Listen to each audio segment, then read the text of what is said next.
West Bengal police ও Kolkata police কনস্টেবলের জন্য qualification কী হতে হয়। তো আজকে আমরা এই ভিডিওর মধ্যে সমস্ত পরীক্ষার প্যাটার্ন, সিলেবাস ও হাইট, ওয়েট সব কিছু নিয়ে এই ভিডিওতে আলোচনা করব।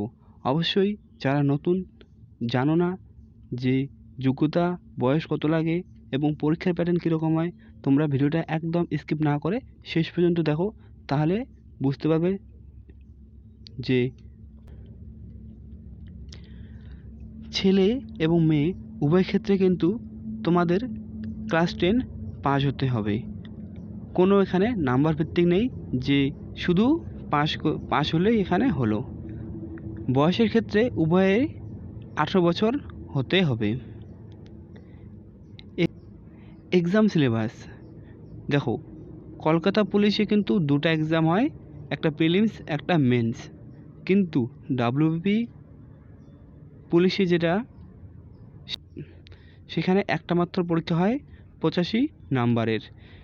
85টা এমসিকিউ থাকে, একটা এমসিকিউই 1 নাম্বার করে। সময় থাকে 1 ঘন্টা। সেখানে সাবজেক্ট কী কী থাকে?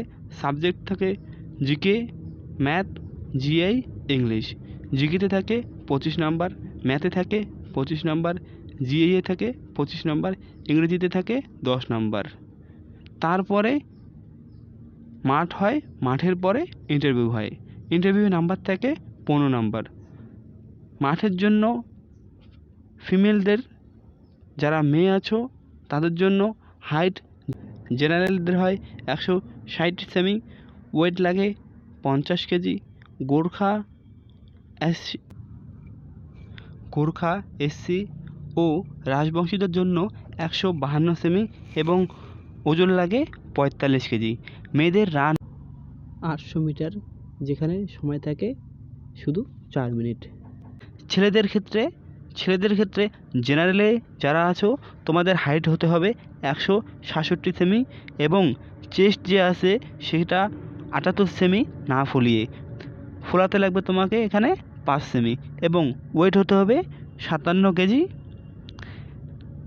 এবং গোর্খা এসসি এবং রাজবংশী তাদের জন্য 160 সেমি, ওয়েট হতে হবে 53 কেজি এবং চেস্ট হতে হবে 76 সেমি না ফুলিয়ে, ফোলাতে লাগবে 5 সেমি।